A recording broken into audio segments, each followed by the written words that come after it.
Welcome to This Old Town Collector's Edition with Alan Oren. We will be journeying back through Long Island history with encore screenings of earlier segments. And this time we'll be in very impressive company. We'll be joined by some of the great industrialists of this century, men whose family names mean fortunes: Vanderbilt, Woolworth, Whitney, Morgan, Guggenheim, among others. They made their money elsewhere in the cities, but they made their leisure and their second homes on Long Island.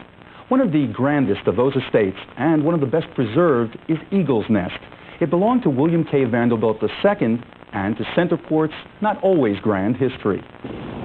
If you take a drive to Centerport, you'll find neither a busy center nor a busy port. But a past filled with big business and big businessmen will make it worth stopping in this old town. For example, if you come in by railroad, the nearby Greenlawn Station was once a major pickle and kraut depot. Factories of men would stomp cabbages by foot into kraut, and barrels of brine would hold cucumbers till they turned pickle. But the biggest pickle mogul was one called the Pickle King. Samuel Bolton was a runaway slave who fought in the Union Army. He also returned south 3 times by himself to rescue his wife, the later Pickle Queen. He started out picking cukes on Gardner's farm, then borrowed Gardner's money, and by older age he could boast of some years when he made $1.5 million pickles. But the dominant industrialist, whose former home is open for a visit, was William Vanderbilt II. Toward the start of this century, he owned most of the country's railroads. The Eagles, for example, he just took from old Grand Central Station. He would travel the world, shipping back full walls, this from Portugal, or recreating the sundial from Versailles, or in his own bedroom, replicating the bed of his hero, Napoleon, down to, or up to, Josephine on the bedpost. He and the Emperor shared small size, so small that Vanderbilt used the Emperor's sedan as a private phone booth. He loved high tech, like an early radio with the earliest remote, the box on top, and his highest tech pleasure, the grandest yacht ever built, constructed by the Germans and then ironically blown up by the Germans when it became a Navy boat. On such vessels, Vanderbilt collected fish, which an artist would sketch before they turned gray, then repaint properly for display. So you can almost smell the history here, from the marine life that was part of Vanderbilt's estate to the sour pickles that were part of Long Island's plate. Now, earlier, another Vanderbilt left his mark on Long Island. William K. Vanderbilt built a grand home not once but twice after it was gutted by fire. The father didn't live in his son's neighborhood of Centerport. He settled on the South Shore, and his history became part of Oakdale's. The railroad, some say, gave Oakdale its name, but it was 3 buildings that gave character to this old town. One proclaims boldly from a chimney that Bayard Cutting was its builder. And build he did, a country home to take refuge from his railroad and real estate doings. But more lasting was what Cutting built around it, with the help of his wife, who shared his avocation. Starting in the 1890s, they built an arboretum, the site of national experiments centered on conifers that grew to 120 feet. And colors too quieted their souls, and can quiet yours, especially during this season, at the Bayard Cutting Arboretum. And in Cutting's time, a bridge led to another structure. The Southside Sportsman's Club, now Connecticut River State Park, was the reason New Yorkers like Cutting came to Long Island. Its trout stream, still world-class, and its 3,400 acres made it the largest and probably best club in the area. It accepted only 100 members, most of them millionaires. And when they tired of staying at the club, they started building homes of their own, and compared homes like they compared fish. Perhaps the biggest catch was W.K. Vanderbilt's Idle Hour, now the main building of Dowling College. There you'll see the Grand Ballroom, the hunt room guarded by the goddess Diana that held the trophies from the Sportsman's Club, and a glorious conservatory used by Vanderbilt's daughter to receive her suitors. She eventually married a duke who got her dowry of $1 million. To set the mood, the decor there was often Arabian Nights. And Idle Hour later had odder owners. Gangster Dutch Schultz, whose empty safe may have been found in this wing, was said to have run rum through secret tunnels.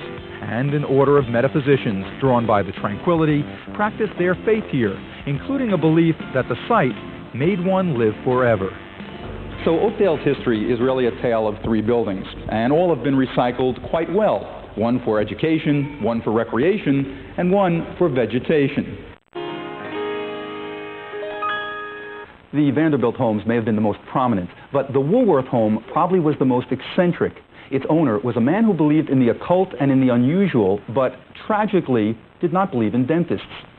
His tale twists through later Glen Cove. Drive to Glen Cove and you find a town full of life. But life has been going on longer than you think if you stop and look in this old town. For example, if you look in the Garvey's Point Museum, you'll see petrified plants, one sassafras, the other willow. They're fossils found in Glen Cove clay, prehistoric sediment exposed very rarely, only in the light areas on Long Island. The land was also rich for early Native Americans, here looking over at what would be Seacliff. They enriched us with abundant remnants of their canoe making, their artistry, their rituals, including communal burials. When the Dutch arrived, wigwams gave way to wood houses, and 300 years later, Glen Cove was the place to vacation. City folk came on boats with churning histories, like the Glen Cove, later a Confederate warship, or the fleetest of the fleet, the Sewanaka, burned at sea as its captain kept to the helm, saving such notables as New York's mayor and its leading editor. The boat, by contrast, did not survive. Many visitors, like the Morgans, stayed to build mansions. Perhaps the most legendary, and most full of legend, is F.W. Woolworth's Winfield. The five and dime founder did not pinch pennies here. The staircase alone cost $2 million, perhaps the most expensive ever built. The first light shows were held in the music room, with different music calling forth different colors.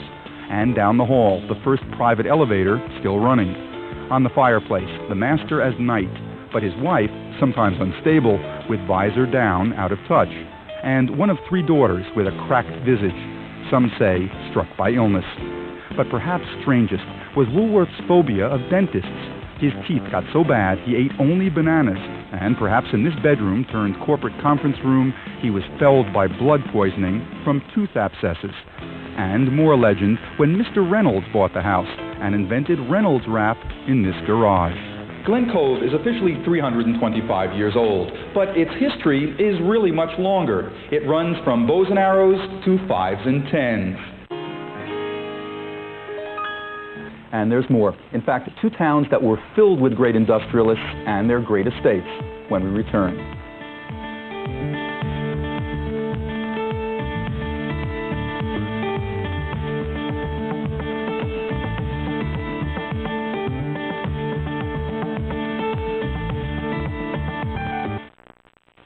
For more Long Island history, here are some sites you can visit.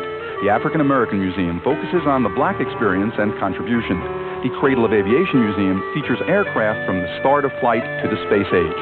Garvey's Point Museum is devoted to Long Island geology and prehistory. The Long Island Maritime Museum sails through sea history. Joseph Lloyd Manor is restored to its pre-revolutionary high style. The museums at Stony Brook feature a famed carriage and art collection. Old Bethpage Village has a score of historic buildings moved to that site. Old Westbury Gardens mixes Georgian architecture and English gardens. The Sag Harbor Whaling Museum returns to the tall ship days. Sagamore Hill was the summer White House of Theodore Roosevelt. The Vanderbilt Museum and Planetarium features the collections of William K. Vanderbilt. The William Floyd Estate is the birthplace of a signer of the Declaration of Independence. And the Walt Whitman House is the 19th century home of the good gray poet. We've been looking at early homes of the rich and famous, and often they neighbored other rich and famous. Nowhere more so than in early Westbury, where you're cordially invited to meet the Whitneys, the Phipps, the Morgans. Driving through Westbury, you'll see well-wrought gates and well-tended estates, but more than that, or rather less, should make you stop in this old town. The town was founded by Quakers. Hard-working and hard-praying, they lived modestly, though the Wicks did expand their nursery, still thriving, and the Posts did expand this farm, now a residence on Old Westbury Road. Inside are the same low ceilings, a reminder of the humble start, and outside is the original bell that called all workers. And of course, there are the legends, like the haunted bedroom where lightning once struck and took a life. But the homes most think of, all with their legends, were the ones so large they forced Robert Moses to detour around them in building the northern state. There's the former Phipps residence, and the legendary way it came to have its gardens, now Old Westbury Gardens. Mrs. Phipps, a native of England, was used to gardens in Britain, so to prove his love, her husband consented to build some here. Then there's the Whitney property, now mostly New York Tech, where a father reconstructed a French chateau his daughter loved. Inside is a reminder of how he could do it, a walk-in safe. But the Whitney legend is farther away. On a tower now part of the Westbury Country Club, a sculptor in love with Mrs. Whitney jumped to his death in despair. Perhaps the strangest former estate, that of the Morgans, is filled with odd reality as much as odd legend. The middle of it, the foyer and ballroom at center here, was blown up, so the main wing could be sold and the guest wing could be sold separately. Connecting these homes and others, from the former kennels to the former gym, are underground tunnels. Some have been made into dens and night spots, some have not. But perhaps most impressive is the former Morgan Chapel, whose sanctuary is now someone's living room. Here is a room where the stains are not on the carpet, but on the glass, and where every get-together is a blessed event. So, strange as it may sound, Westbury in its 335 years has lived an Horatio Alger story. It started out rather modestly, then slowly built to grace and grandeur. So that's why the northern state turns sharply around Westbury. And one other town where many of the prominent put down roots, Sands Point. Interestingly, Long Island history also put down roots there in a very unique collection. Sands Point. The sands are white and the point is a light, but points of interest in three neighboring buildings light the history of this old town. The first, at the Sands Point Preserve, was built by millionaire Howard Gould. His wife, the actress Viola Cooper, decided she wanted a home just like her favorite castle, Kilkenny in Ireland. So the Goulds built this, but dissatisfied, used it for their stable. Well, the Goulds just tried again, this time in the Gothic mold. You can see the result at the preserve, though the Goulds couldn't preserve their marriage. They separated after rumors linked Mrs. Gould with Buffalo Bill Cody, and ironically, with the family's architect. Life after the Goulds was as interesting. The castle became the home of child refugees during the Battle of Britain, and later, headquartered in this master bedroom, the Navy used the home for atomic research. Now mostly unused, Hempstead House sometimes hosts animals, periodically escorted out. Nearby, Falaise, once the home of Newsday founders Harry Guggenheim and Alicia Patterson, has fared much better. The name is French for cliff, which is where it's located. Inside are reminders of the world figures who guested here, especially Charles Lindbergh, who wrote his book We in this bedroom. His car is still in the garage. But perhaps most interesting are these donated items in a storage room of Castle Gould. This is the county's attic, open only rarely to the public. There's the 19th century cigar store Indian, unusual because it's female. There's the sign from the Sammis Tavern in Hempstead with bullet holes from the Revolution. There's a prototype for one of the first plane-dropped bombs, replete with gyroscope. There's someone's design for an ornithopter, a turn-of-the-century and turn-of-the-pedal attempt at an air bike. And if there's everything but the kitchen sink, someone didn't forget the potty, Long Island made 100 years ago. So Sands Point is filled with history, and not just its own history, but in one small spot, the entire county's history. An interesting collection of memorabilia, and an interesting collection of towns. To help us sort them out, we will be joined by Monica Randall, who has written a book about the great Long Island estates. We'll return after these messages.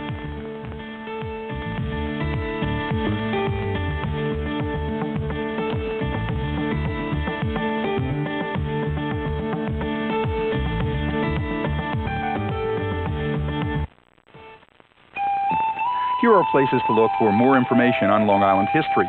Not all of these books, videos, and periodicals are in current distribution, but all are available at local libraries.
Welcome back.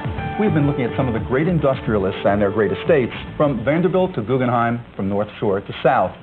To talk about why these people chose Long Island and what became of them and the estates, we are joined by Monica Randall, who is the author of The Mansions of Long Island's Gold Coast.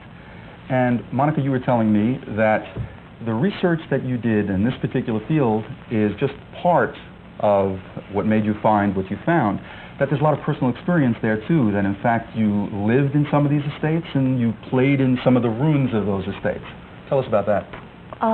Well, back in the early 60s, it was possible, if you rode a horse anyway, it was also legal to go around to the different estates on horseback and do as much trespassing as you want. I think that's a law that's still in the books, but most people don't know about it. Back at that time, there were still hundreds of, Gold Coast ruins. There may or may not have been a no trespassing sign, but there was no supervision, and you could pretty much, go in. You weren't hurting anyone. They'd been abandoned for years and years. And as kids, my sister and I and our friends would go and just play and pretend that we lived there and make the estates your own. Well, we pretended, that at one time, we had lived there, and it was a lot of fun until they started to bulldoze them one after the other. Well, we'll talk about that in a second, but let's go back first to the arrival of these magnates, these businessmen who came here. What drew them to Long Island? I think it was a combination of things. I think perhaps the proximity, to New York, Manhattan, the biggest city in the world. The beautiful rolling hills. It was ideal horse country. And then you had the tranquil waters of the Long Island Sound, and many of these robber barons, if I may use that term, had 300-foot yachts, like J.P. Morgan had a 300-foot yacht, the Corsair. And the little inlets and the coves made it ideal for, and plus those dramatic cliffs, the 100-foot, cliffs to put your castle on. And they were satisfied with what they found? I think they were thrilled to death. Now, these people were certainly ambitious, competitive men. Did that kind of ambitiousness and competitiveness also show through as neighbors? I mean, you had a version here of keeping up with the Joneses on a quite high scale, and keeping up with the Vanderbilts, if you will. What was that like, the competition between them? Well, I think that's kind of an understatement. There was a lot of competition. Now, again, I'm just getting a lot of the stories, from the people who worked on the estates. I wasn't alive then. But they tried to outdo each other, in terms of the parties that they had. They usually hosted theme parties. Sometimes it would be, Arabian Nights, and then all the guests had to come in those types of, Oriental type costumes. Or they would have Ringling Brothers Circus come out and do a performance just for the guests on a particular estate. And things got kind of outrageous, from what I heard. Especially at Pembroke, where the caretaker once told me that they filled the swimming pool with gin. I don't know if that's true. It's a little hard to believe because it was a big pool, and everyone would, swim in their costumes. And, that scene in the film, The Great Gatsby, the one that Robert Redford was in, and they all jumped in the fish pond, that was probably true, Straight from Long Island history. Probably, most likely. How did the political establishment relate to these people? For example, Robert Moses, it's often been said that the only two defeats he had in terms of the projects he tried were the Rye Oyster Bay Bridge and getting that Northern State Parkway through Westbury, which never happened because of these people. Did they get along with the politicians well, or were the politicians cowed by them? I really can't answer that question with, absolute knowledge, only what I've heard, secondhand. I heard that there was a lot of opposition from the estates when they tried to put in the Long Island Expressway, and the only concession that they made was that there would be no exits from, say, exit 39. I think it jumps to exit 41, if I'm correct. I try to avoid the expressway. It did a lot of damage. It broke up a lot of estates. A lot of very beautiful places were, violated, land-wise, and never really recovered. But I don't know too much, about the details. Monica, let's go back to something you mentioned earlier, which is the fact that a lot of these estates are not around anymore. What happened to them? Well, they bit the dust, Very literally. All I know is that from around 1954, give or take, to about 1968, but that's a very short, period of time, about 450 of those estates were bulldozed, mainly because of the demand of the land, the astronomical taxes, the cost of heating them, which averages about $30,000 to $40,000 a year. And one of the biggest factors, and I only found this out recently, is that during the Second World War, a lot of the help, the men were drafted, and it was basically the men who kind of ran the estate, who kept up the grounds. Women, the women servants stayed primarily in the house. So with the men gone off to war, and you needed about 100 in help to sustain one of those places, it became unmanageable. Do you think these days you could have that kind of demolition with preservationists talking and thinking the way they do? Well, you don't see too much of it anymore, although Burwood went down most recently this fall, one of the biggest estates, the Walter Jennings estate in Cold Spring Harbor. And, that was very upsetting. It was like losing, an old friend. But it's rare. Now, there is a big preservation movement. You're right, and I'm glad you mentioned that. Of all the old friends, as you put it, that you visited, and you visited an awful lot of these homes, which would you say is the most intriguing, most unusual, most fascinating? That's still around? That's still around. Oh, dear. I think Winfield Hall. Why so? It's haunted. Why so? Well, I don't know if I can get into that. It's a very magical place, if you understand the way it's designed, and there are a lot of things that get, kind of bizarre. I think Woolworth himself, F.W. Woolworth, he was a remarkably, compelling, brilliant mind. It goes far and beyond anything you read about him, founding the 5 and 10 cent stores. He was kind of a New Age person, way ahead of his time, into metaphysics, very much into the occult. And you discover that if you know what symbols and what carvings to look for as you walk around throughout the house.